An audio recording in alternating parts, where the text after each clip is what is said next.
And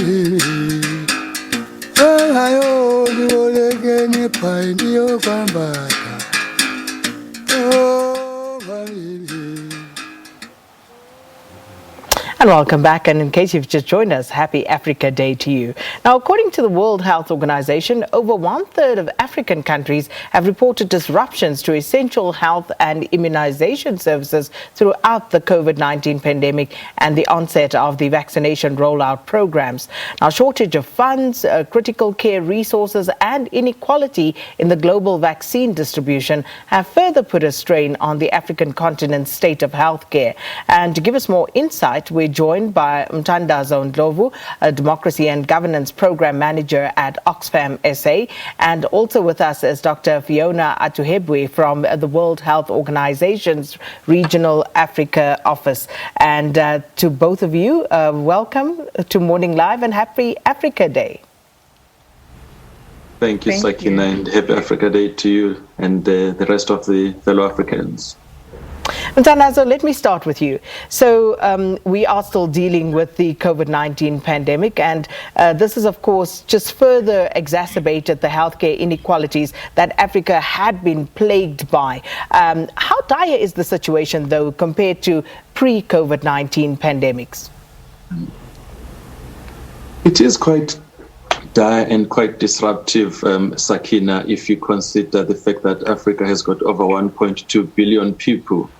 And quite a very few of African countries have received the vaccines, particularly from the COVAX facility, where rich nations had pledged to contribute towards that facility to vaccinate the entirety of the world, and more so in poor African countries. But thus far, we see no progress in that regard, and there has been diversion of public resources to finance vaccine research. But we know what the outcome has been now, is that only, I think, 10 of the richest nations, predominantly in Europe, have had the access to over 75% of the vaccine that has been made available. So that is gross injustice and diversion of public resources for the benefit of the few monopolies at a global level.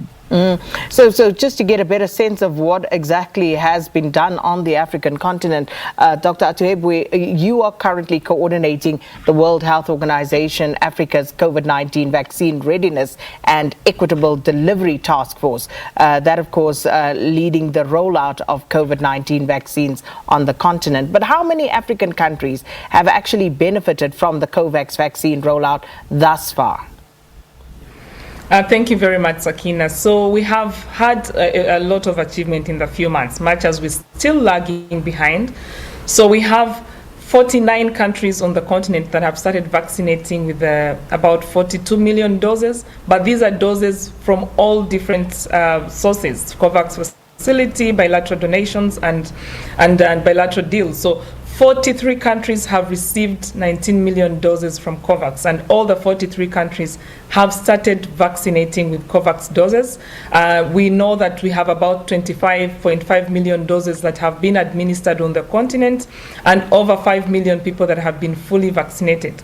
However, again, as I mentioned, this pales in comparison to global figures, where we have about 1.7 billion doses that have been administered globally, and only about less than 1% of these having been delivered in Africa, making it less than 1 person per 100 people in Africa, in sub-Saharan Africa, that have received a COVID-19 vaccine dose. Which has, of course, led to phrases such as vaccine apartheid being practiced across the world, and particularly against African countries. So how does the World Health Organization respond to that, given that the COVAX program, which is, of course, backed by the World Health Organization, along with other multilateral bodies, they have actually appealed to the richer nations, to the rest of the world, to be equitable and come on and help everybody else. But seemingly the richer nations are out for themselves at this point. And some would say you can't really blame them. Everybody needs to look out for themselves. But how does the World Health Organization respond to this? So the World Health Organization has been concerned since the start of the pandemic about ensuring equitable access to testing, to treatment, and now to vaccines. And you know that earlier on we set up the COVID-19 technology access pool for manufacturers to voluntarily share intellectual property, knowledge and data to increase the production of the diagnostics and the medicines and now generally vaccines to improve global access. But of course, we've not seen a lot happening in that line, much as we would thought that we have committed at the COVAX facility, but that by the end of 2020, we should have given out doses enough to cover 20% of the most at-risk populations globally. Again, what happened in India has set us back by so many steps because nobody anticipated the crisis in India. The fact that this crisis really came in India is justified to actually keep their doses for their countries. But now we get back to the other higher income countries that are able to manufacture doses and not willing to share these doses with Africa, with Africa, the continent that is not manufacturing vaccines like other continents. So what the WHO is doing right now through the COVAX facility, we are, number one, increasing the number of vaccines that are being approved for emergency use listing to increase our pool and basket of vaccines that are available to African nations. But also in the light of supply issues, the COVAX facility has been calling on, and together with WHO have been calling on countries with adequate supplies to set aside a percentage of their vaccines for COVAX as an important part of the solution to get the rapid equitable access. Dose sharing by countries with with surplus supplies is the fastest way and most equitable way to increase this distribution. We have seen countries come out actually to share doses with us. France has been the first higher income country to send out vaccine to the African continent. The first country that received doses from France was Mauritania. Lesotho too will receive these doses. Rwanda, Eswatini, and Senegal. We are seeing more and more doses coming in. We are expecting actually more doses from France by the end of June to steal the AstraZeneca doses to cover the gaps that we have. But also we've seen countries like Sweden, countries like New Zealand. US came out recently to donate 80 million doses to the COVAX facility. So we are negotiating more and more with richer countries to be able to share their doses right now as we try to solve the crisis that is in India. Mthandazo, as OXFAM South Africa, what has been your observations, your assessment of this so-called vaccine apartheid and how that particular issue is being handled? It's of great concern, Sakina. I mean, you look at the collusion amongst the pharmaceutical monopolies and corporations. I mean, throughout this whole crisis, we have created 9 more billionaires, and they're profiteering from this vaccine. As we see whether Europe or America, well, in this case, America has been supportive of the wave called by South Africa and India to really ensure that patents are released, and of course that there is equitable distribution of and access to the vaccines. But the challenge remains that richer nations are completely opposed, mostly in collusion with corporations. So the reality on the ground that there is less of access and equitable distribution of these global public good, and that is a real threat to human survival and humanity. Yeah. We won't be able to achieve universal health coverage at this current pace. And Africa had already been struggling with other issues prior to the advent of the COVID-19 pandemic, Mthandazo. And it seems that the urgency in responding to other illnesses such as HIV, diabetes, tuberculosis, those seem to have taken the back seat now due to COVID-19. But how has this actually affected the countries, if you can speak to maybe those more adversely affected? Has there been increased mortality rates among those critically ill from other illnesses? How has this actually impacted the way these already strained or sometimes very poorly resourced healthcare systems are responding to other illnesses? Yeah. I mean, as you may know, I think our public health systems or infrastructure has been weaker throughout the continent. And women are disproportionately impacted upon by poor healthcare systems, and of course, in most African countries, there has been less investment in public healthcare. Certainly, other diseases have taken the back seat, and we're saying this is not the time to retreat. I think there must be more investments that goes into the entirety of the public healthcare systems, into HIV and AIDS and tackling of tuberculosis, TB, and really try to go deeper in investing in preventative healthcare measures. And as we have seen now, during this coronavirus pandemic, there has been wide inequalities in terms of access to healthcare systems, but particularly in the poor African countries. So much more needs to be done to ensure that we build resilient communities, but also resilient public healthcare systems that benefits the poor and the majority of the Africans.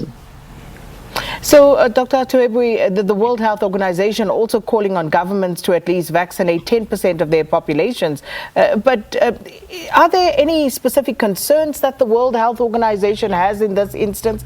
And also in terms of African countries' vaccine programs currently, how far are we? And also, what are the specific concerns around these vaccination rollout programs at the moment? Thank you again. So we know that on the African, or just like any other continent, when the COVID pandemic started, most essential services were affected and the immunization services were not spared either. But Africa, having had this long history of vaccine campaigns and catch-up vaccines and all that, has done an excellent job to catch up our routine immunization programs. But now when it comes to the COVID-19 vaccine, we have some specific concerns. One of the concerns being issues with hesitancy issues that came from misinformation or disinformation or rumors from the global north to the global south concerning vaccine safety, and the hesitancy that has caused some countries ending up with unused and risk doses for expiry. So indeed, we are working closely with African countries to increase the delivery of these vaccines, and also calling on countries to put in every effort to increase the rollout. It's important to note that the AstraZeneca vaccine in particular which is most widely used on the African continent, has a very short shelf life of 6 months. This may be extended, but as of now, as further data comes in, but as of now, has a 6 months expiry. This is a short time for the vaccine to be given out as soon as possible. So one of the concerns is the expiry of doses if we have increased hesitancy. But we are working through support to reduce this hesitancy through the Africa Infodemic Response Alliance, which has been set up with WHO and other 13 partner organizations, including the Africa CDC, to identify and address misinformation on social media. And this is taking place in many countries. So all the reasons, we are also solving the issue of operational funding, because one of the problems that countries had were funds to roll out these vaccines. The COVAX facility through the Gavi Alliance has set out bridge funding. We've worked with the World Bank and all this to help countries access these funds to help them roll out the vaccine. How do you respond to someone, a skeptic, who says you're not actually helping countries by getting them further indebted to these Bretton Woods institutions that are already an albatross against Africa, around African countries' necks? Given that this is a global pandemic, why couldn't the world just come together? Why couldn't an institution like the World Health Organization make sure that there is equitable rollout throughout the world? And also, speaking of AstraZeneca, why is AstraZeneca, given its efficacy rate, the most used vaccine on the African continent? Why not Pfizer? Why not any other vaccine that has a higher efficacy rate? J&J, I think, also has a higher efficacy rate. These are the things that make Africans and African countries feel like we are the forgotten people of the world, and we just have to be satisfied with whatever is left over so that we can then get what the rest of the world deems surplus. How do you respond to criticism such as that? Well, that's a quite packed sentiment. Yes, so we hear you. One, we need to know that when the vaccine manufacturing and vaccine studies set out, the global experts on immunization and all these scientists set a minimum of 50% efficacy. Any vaccine that was above 50% is going to do the exact job another vaccine does. That is how we work in science. So any vaccine that has efficacy above 50%, and we are lucky that most vaccines after phase 3 trials made it to above 50% efficacy. So why isn't the rest of the world happy with AstraZeneca? Why are they, for example, the richer nations going for the vaccine with greater efficacy if it is good for everybody? So you need to know that more than 60% of vaccines being used globally are actually AstraZeneca doses. The countries that are using the other vaccines have the manufacturing capacity that we do not have. Serum Institute of India has the highest manufacturing capacity of all these other manufacturers. It was the manufacturer that was ready to give us enough doses that we're asking for, because the richer nations had their people in mind first. India was willing to give us these doses. And again, the Pfizer vaccine is not a vaccine that can be handled by any country. You have Pfizer vaccine in South Africa. Rwanda used the Pfizer vaccine. Cape Verde uses Pfizer vaccine. Tunisia is using the Pfizer vaccine. So we have countries in Africa. Actually, we have about 11 countries in Africa that can be able to use the Pfizer vaccine, and we are getting those vaccines here. So Pfizer vaccine is just a handling that is not easy, but also the doses given to us by the manufacturer. The other doses that are being able to be kept between 2 and 8 degrees are the easiest to handle on the continent because we have that cold chain capacity. But also to mention that we were using the WHO COVAX facility will only use or give out vaccines from the WHO that have been approved for WHO emergency use listing. Now that we've included Moderna, we have made a deal with Moderna for 500 million doses. And this will come in the second half of the year and the beginning of next year. So all these are being considered, but Serum Institute of India still remains a manufacturing company with the highest ability to manufacture as many vaccines as possible. Dr. Atuhebwe and Mthandazo, if both of you are available for 5 more minutes, I would appreciate it if you would just hold on for us. We have to take a break. We have to say bye to our SABC2 viewers, and then we want to just wrap up this interview after the 8 o'clock news. So I'm hoping they are available, our guests. If not, we'll try and move it over to another time. Mthandazo Ndlovu, Democracy and Governance Program Manager at OXFAM SA, and Dr. Phionah Atuhebwe, Regional New Vaccines Introduction Medical Officer at the World Health Organization, our guests this morning. All right, we're going to take a quick break and then we'll say goodbye to our SABC viewers after this.